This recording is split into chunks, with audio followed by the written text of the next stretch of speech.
And there it is. It's my flashlight on a stick.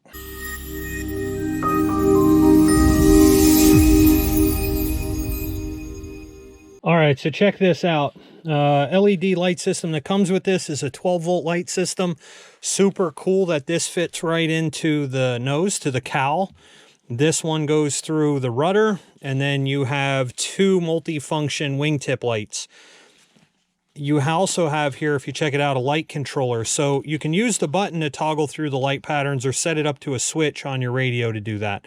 And that's what I'm going to do, is I'm going to plan on wiring that up to a switch. And again, they're 12 volts. But as you see, this one is white. This one has a white colored ring. This one has a red colored ring. And this one has a blue colored ring. So with that being said, yeah, that's exactly what it is. It's blue. And if I have to use it, I'll use it. But I've reached out to a good friend of mine, Dave, at davesrce.com, Dave's RC Electronics. And I'm trying to see if he has this formatted light in a green, because I would like it to be bright. So anyway, 2 steps forward, 1 step back. Anyway, the next step, as we get into this book, the first step in this is actually to take these side wing pieces and to install the lights. Now, they ask you to use CA or epoxy around the inside of here.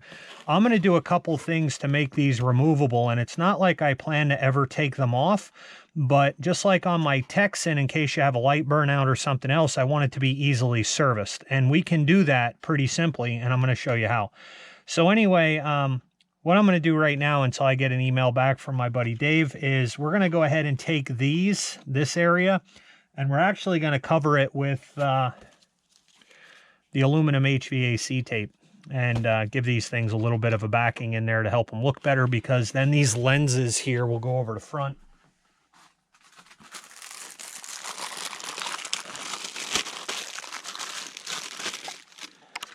And I got 2 of these nice lenses. I think that would give that thing a super nice look. Instead of having those holes right there, let's put some HVAC tape over that and clean it up.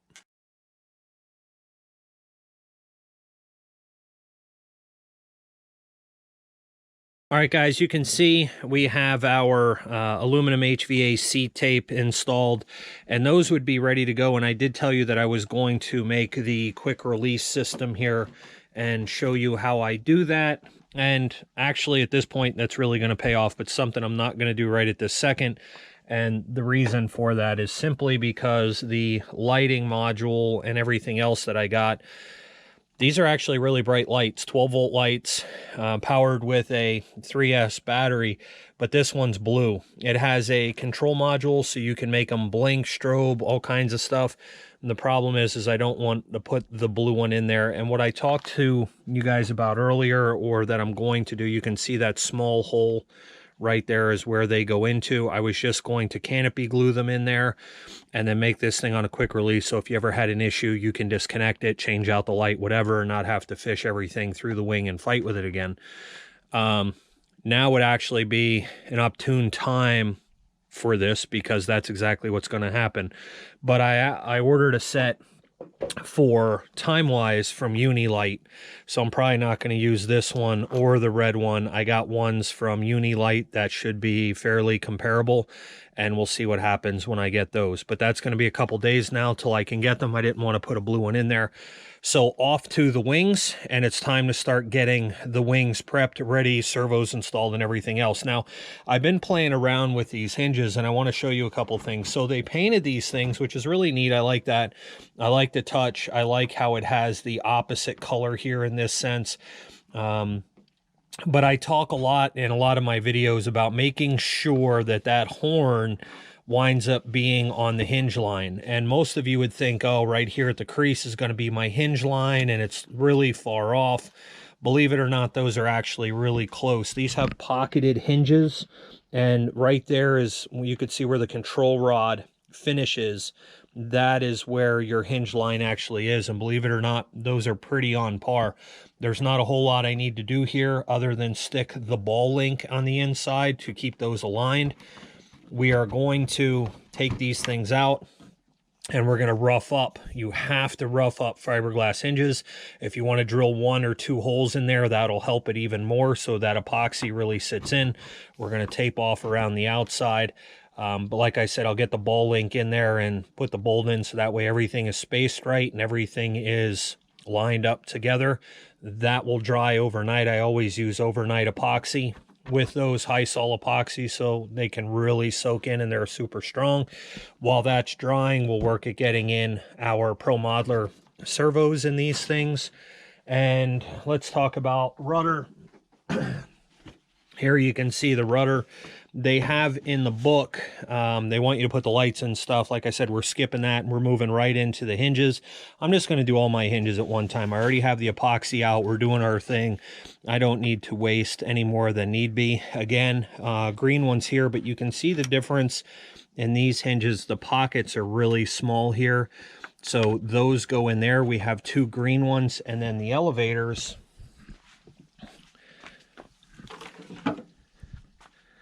Here is the elevators. The elevators are also going to use white ones. They are rather big, but they have a small, let me pull that out.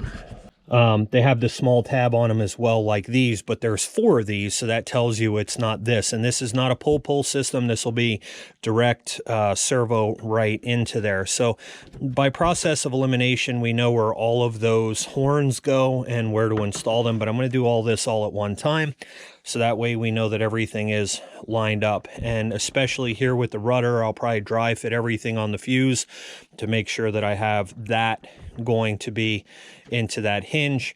If you're not using pull, you can get away with that thing being off a little bit. So when it's direct linkage, you know, you have some flexibility there, believe it or not. And like I said, it's not a pull, so we should be good to go. You know, keeping those things on the hinge line perfectly. If you had equal servo movement, gives you equal resolution, which will give you the same exact feel this way or this way, regardless which way you're pulling that plane. If you're really that picky on the sticks, most people will never be able to feel it or notice a difference. So anyway, let's get off to doing what we can do until some lights show up later this week.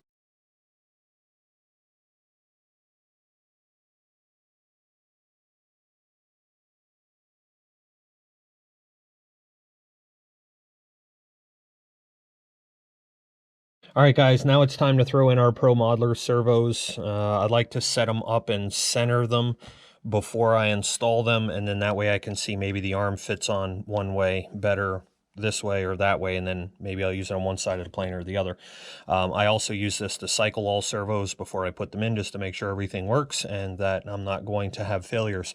With that being said, though, these Pro Modeler servos I'm putting in this, these are the DS 630BL high voltage servos, 630 inch-ounces of torque. The things are super quiet. I can't believe it. They're made out of aircraft grade aluminum housing, heat sinked, steel gears. These are coreless servos, coreless digital servos, and dual ball bearings, waterproof. I can't say enough about this thing. Super happy with the choice that I made for this plane. And look at the super awesome arms. Now, I know in one of my other videos somebody had said, oh, you need stronger arms with that plane. Now, I was okay with what I was flying in those planes, but this one, this will be one of the biggest airplanes I have to date, and that servo arm is not lacking at all. All right, we got our servos ready to go in. So what you need to do is make sure you harden up those little ears with thin CA. Make sure you harden up those blocks right there with thin CA. You can see we have our Allen head screws to hold those in, much better than Phillips. Nice robust arms on this, and then we protected our wiring with a super cool colorful convolute. Now the servo extension that I'm using here, I've heat shrinked that connection together so that won't come apart, and we are going to take this end, we are going to tape it to that string, and we are going to pull it all the way through that other side. I'll terminate all of those in one big wing connector out there at the end.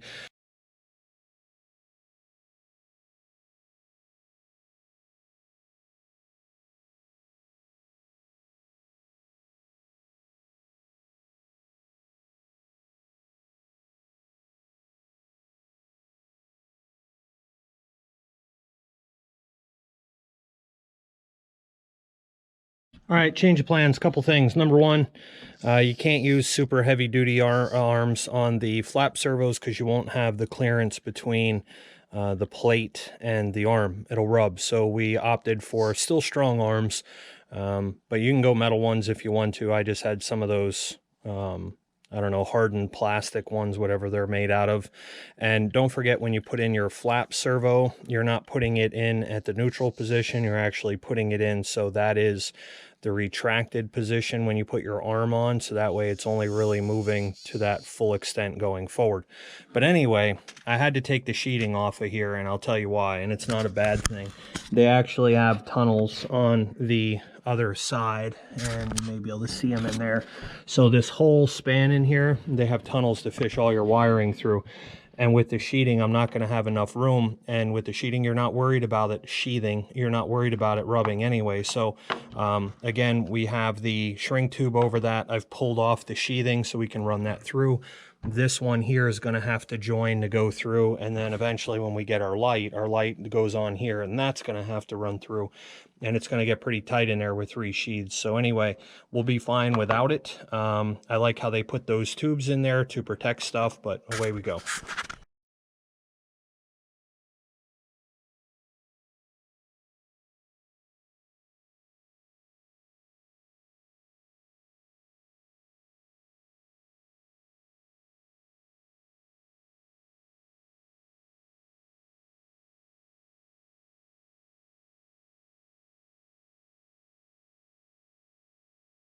For the next step, it's time to get these little green covers installed. Now, they do talk about in the manual using CA glue and stuff to put these on. I do not. I use Canopy glue. Should you ever want to take this stuff apart, a little bit of rubbing alcohol will dissolve the Canopy glue and you can remove these things. So how do we get to here? These pieces come like this. That is the base. So we have to take off this whole side piece, which would look like that. That's what we are going to take off of this thing. In order to do that, we're going to use a pair of actual Lexan scissors. They're curved, which makes it really easy to make a nice cut all the way around. And then I take this thing over to a bench sander, so that way we achieve a nice flat bottom right there. And we're just going to go ahead and place this in. Make sure that when you actuate your flap hinge, it doesn't hit it. So however you have to position that. And guys, even if you have to slide this up a little bit, just like that, that still looks really good. And then you don't have to worry about catching it and ripping it off. So anyway, we're going to go ahead and just put a little bit of Canopy glue on that.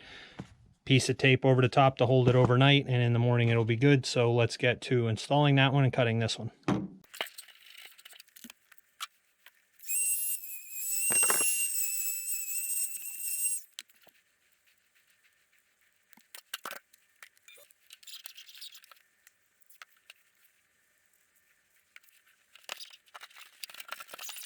In this step, guys, we're going to get ready to start dry fitting the horizontal and vertical tails. The first thing we're going to do is identify our carbon tubes.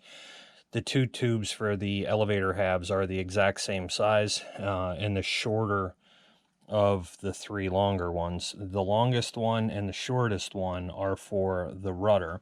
So this would be the short one, this would be the long one. These 2 are going to be equal sizes. We got our heating iron going again. We're going to smooth out all of this stuff, make sure it's all tacked down nice and tight. And then we're going to get into dry fitting everything and checking to make sure stuff is square and in place. Everything here in the back bolts in, so that way you have the ability to remove it. We also have to get ready to start cutting out our squares for our servos, so that's why we have to make sure that covering is nice and pressed down in there. Be careful with the heating iron though, you don't get over this trim. This black trim tape that they use, you can melt that stuff pretty easily. So you do have to be careful with it. And then we're going to get ready to start doing our Robarts. Once we dry fit and we know that that's good and the fit's good, we're going to get these things in and going. Now, something to be cautious of, you can go ahead and do your Robarts here if you wanted to and get both sides done. That's not a problem. So we can take both of these, get them done and get them out of the picture. Do not do this one here on the bench.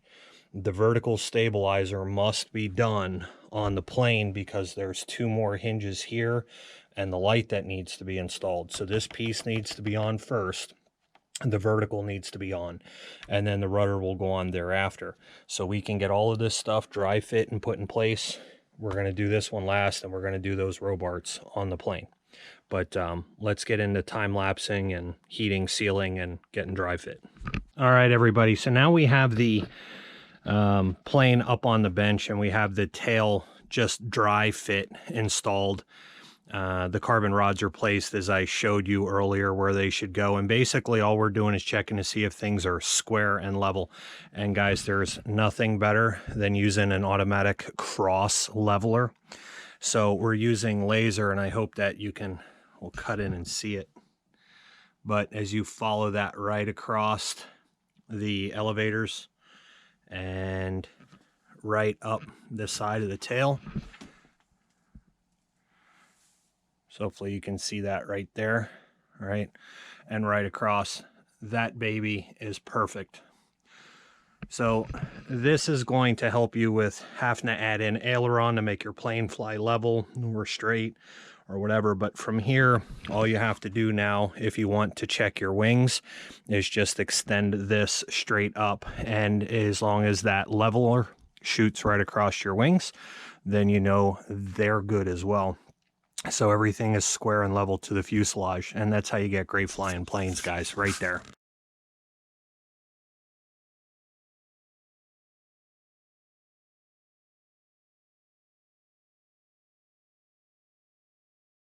Now, one of the tricks I like to do when I'm installing my Robarts, it's important that the Robart, that hinge, that metal point right there, sits on the crease.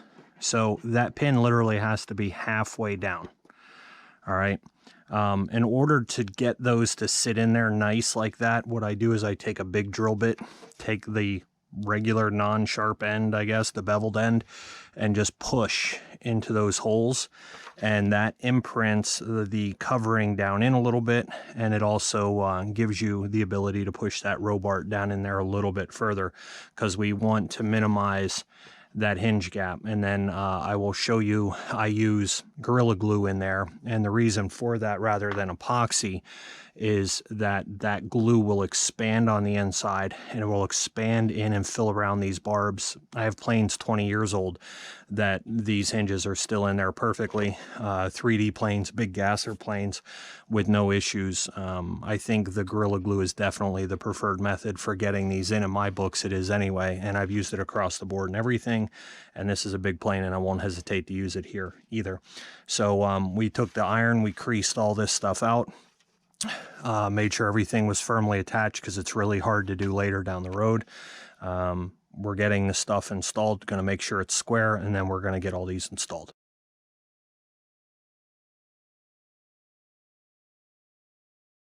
All right, if you didn't know any better, you would swear we're getting ready to do some drugs here or something. But anyway, it's time to start installing the hinges. I use this brown Gorilla Glue because it does foam up a little bit. So where do we start? If you've never done this before, it's pretty easy. You're going to go ahead and make sure that we put some Vaseline in this joint. You can use oil. I don't like oil because it can run down the surface, and then your glue may not bond to it. And you have to do this to both sides of every hinge, and then work it. And we're starting here with the vertical, and then we're going to get the light installed and get that fish through. And this just takes a couple seconds to do each one.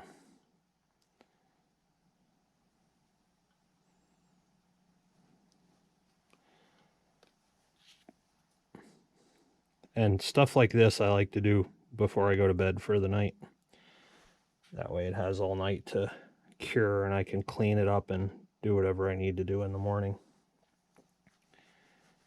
So we have one more over here lingering.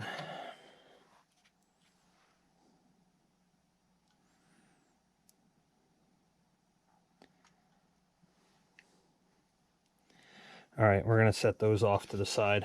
Now, also to make cleanup easier in case you use too much, take a little bit of Vaseline here on this thing, and then just rub around the outside of your hinges.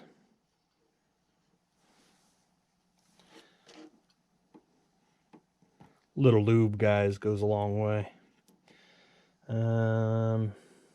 Then here.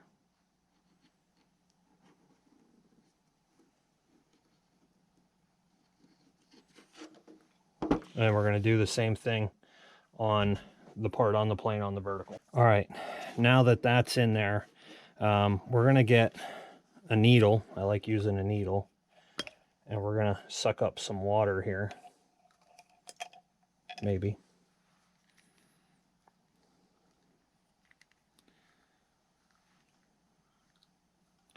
Looks like my needle shot. Let me get a new one. All right, we're back. Let's get some water.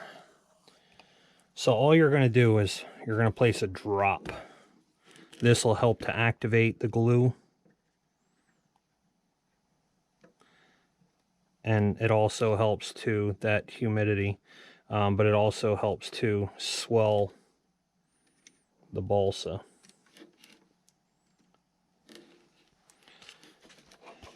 And then what you're going to do is you're going to take your Gorilla Glue.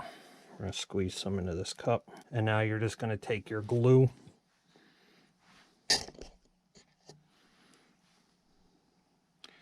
And that's about all you need on there.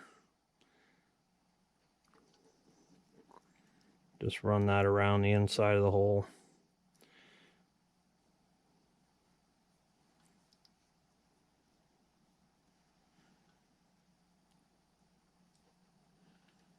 Remember, this stuff expands a good bit, so you want enough.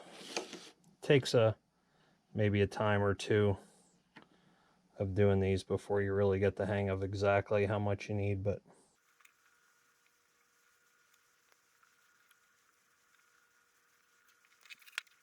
and then while that's sitting there, we'll just take and wipe just a little bit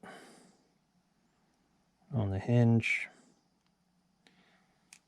And then slide that in until that metal thing is right there. And I like to flex mine over so I can see if they're in there straight or not.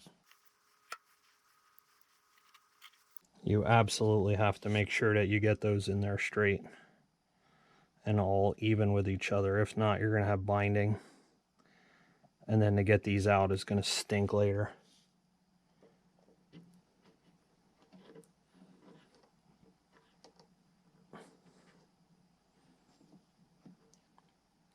And if you think you got too much, you can wipe it off now.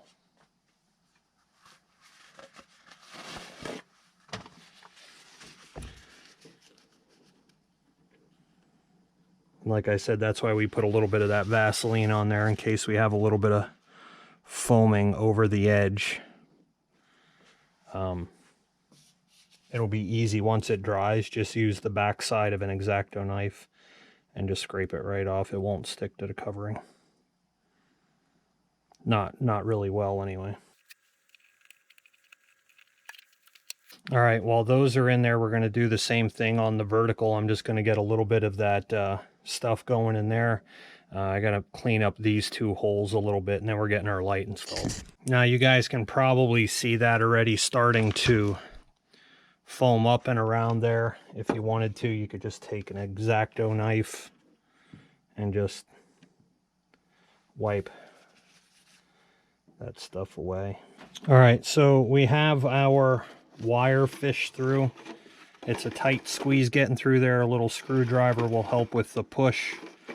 So we're going to get this thing pulled through, and right before it gets to the end, we're going to take our Canopy Glue. And this is a lot easier to work with and clean up than anything else. We'll give this a good smooch. And then if you ever need to, that was way too much. If you ever need to take this thing out, you'll be able to do it with some alcohol and water.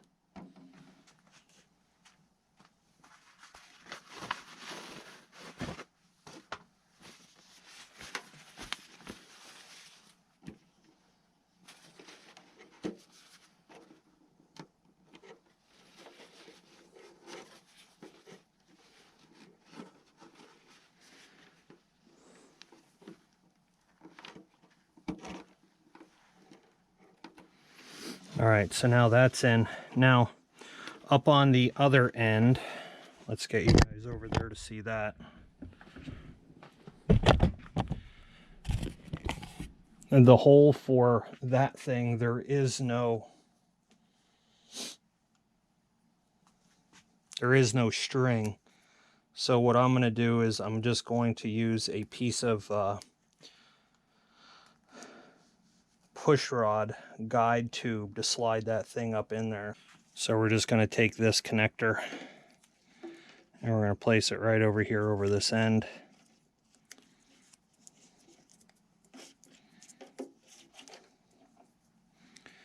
And we'll get that thing and we'll slide that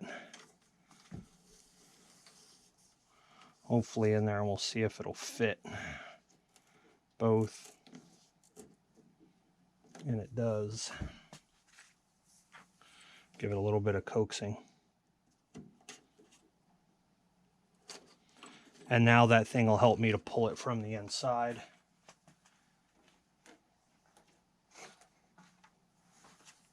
Let's get our hinges set in place. All right, and there you can see our wire is fished through. You can see we have a little bit of foaming here, so we're just going to go ahead and clean that up. And then once I know that I'm kind of cleaned up here, my gap is where I want it, and always check to make sure you have movement. Then I'm just going to go ahead and tape this into place so it don't move overnight. All right, now we're just going to repeat the steps on all of those hinges and get in our horizontals.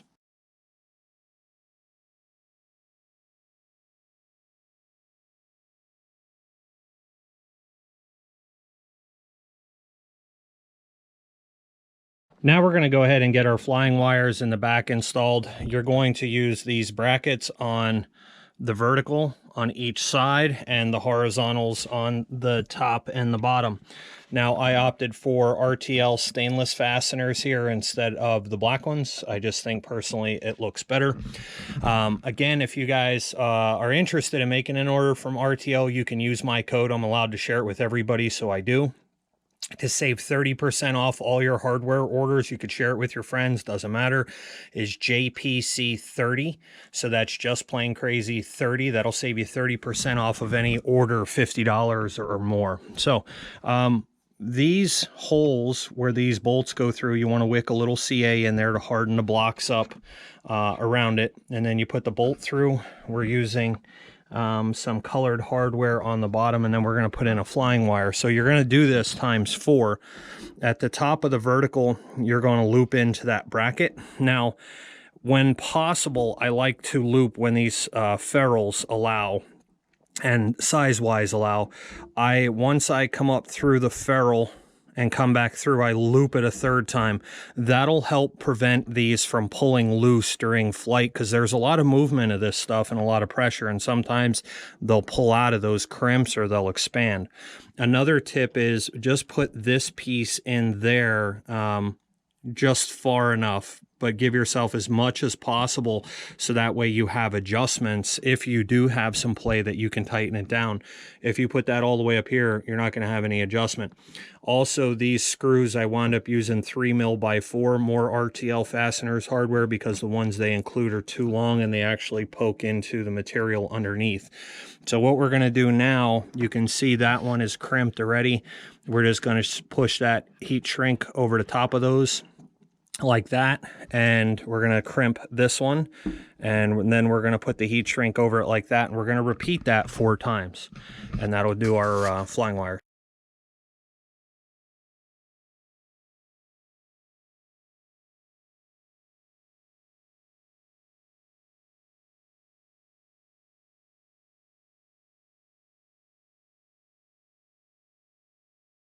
Now that we have our linkages installed, it's time to do the cutouts for the servo.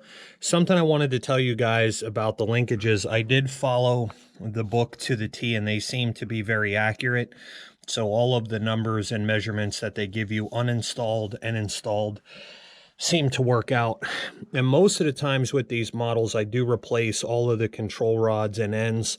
This model seems to come with really good hardware. Those control rods are very strong and robust, so they'll be ample for this, and I don't feel that there's a need to swap those out with something else. If you have titanium and want to go with that, go for it. But otherwise, these are 3mm, and they're broken down by the proper lengths as the book shows, and they work out just fine. Now, this is the scary part, because obviously we can't get more covering. What we have is what we have, and we have to cut those pockets out for the servos. I always like to save whatever covering I can get also, because you can use that for patches or holes or whatever else later if you should happen to need it. So don't throw away that piece. But there's a lot of open pockets in here, and you have to be careful. Like, you just don't go, oh, and that's that one, and then you hit the wrong one and wind up poking holes in there. So I like to use the flashlight trick on covering to do this. Now I have a flashlight taped to a rod on the inside, and as you see, like, you can see this one, that's not the hole or pocket we're looking for. If you come down, you can start to see in the star, see how it has that little curved centerpiece.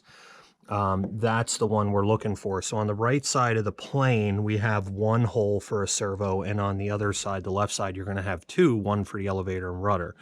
But use this light in the inside to guide you, and that'll also help you to understand that the areas, understand and see the areas that you should probably push down with a heating iron if you can, before we go ahead and start cutting holes and covering. And there it is. It's my flashlight on a stick.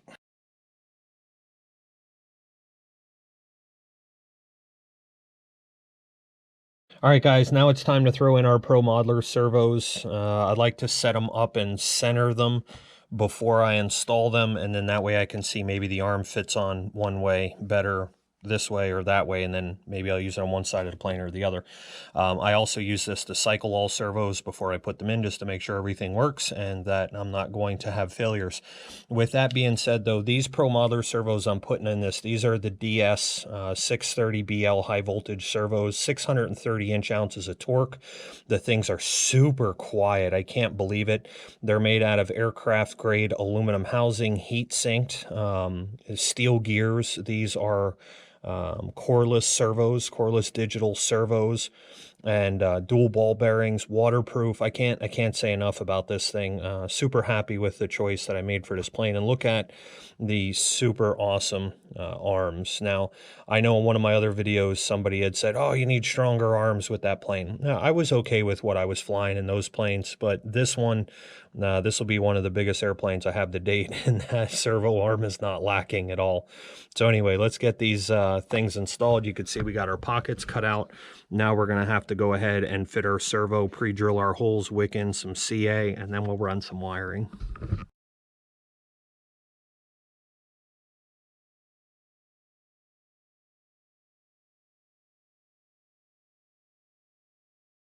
Holes are drilled, wicked with CA, and while you're here and you can see the other side, just go ahead and cut that one out a while.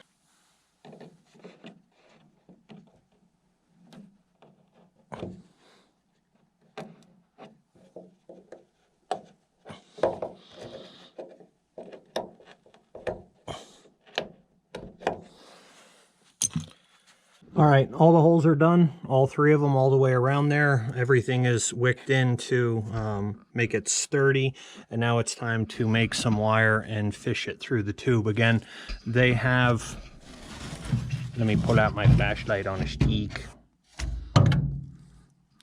You can see there they have a transfer tube, so all the wires like this one for the light, the tail light, will go through there.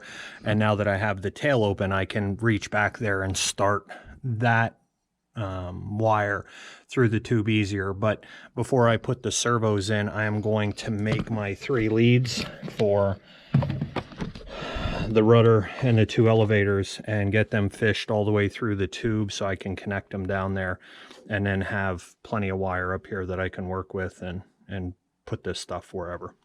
So let's make some ends.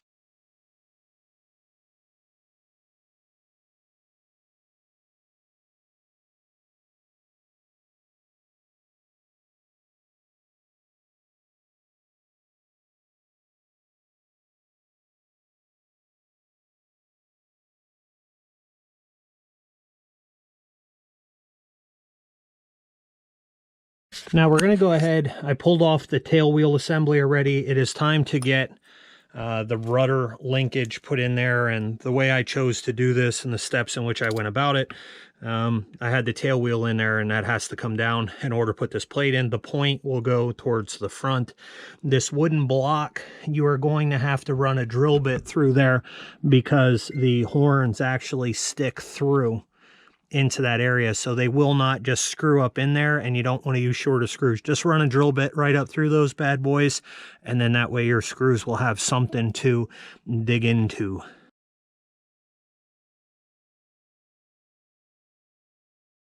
Now all we have left to do is go ahead and attach our springs to the sides, and we're just gonna get a rough idea where we need to be, make sure that the rudder's straight, and try and make the spring tension even side to side.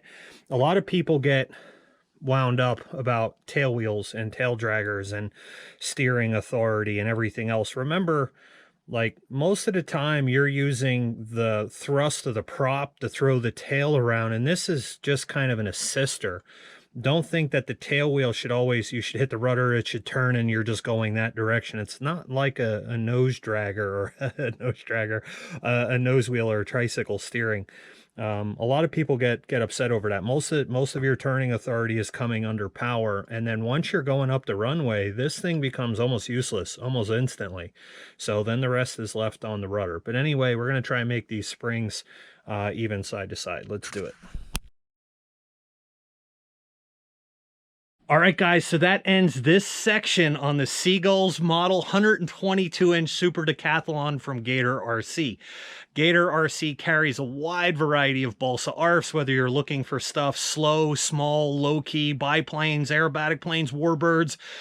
They got some top RC models, Seagull's models. They got all kinds of stuff over there that you got to go over to their website, check them out, www.gator-rc.com. Link down in the description below for all of this stuff. But if you're interested in any of those items, you know, they got servos, a great King Max line there as well. They have a lot of your different radio and transmitter choices, engine choices. You can pretty much will pick up everything you possibly imagine right there at Gator RC. So with that being said, I hope you enjoyed this section. It's Brendan here at Just Plain Crazy. You guys are just plain crazy for hanging out and watching. If you liked it, smash that thumbs up button. It helps us out a lot. If you're going to hit that thumbs down button, do it twice. And understand, now on YouTube, nobody gets to see how many dislikes we got anyway. That's only us. So don't hurt my feelings. With that being said, like, share, subscribe, all of that cool shameless stuff. I wish you guys happy flights. Peace out.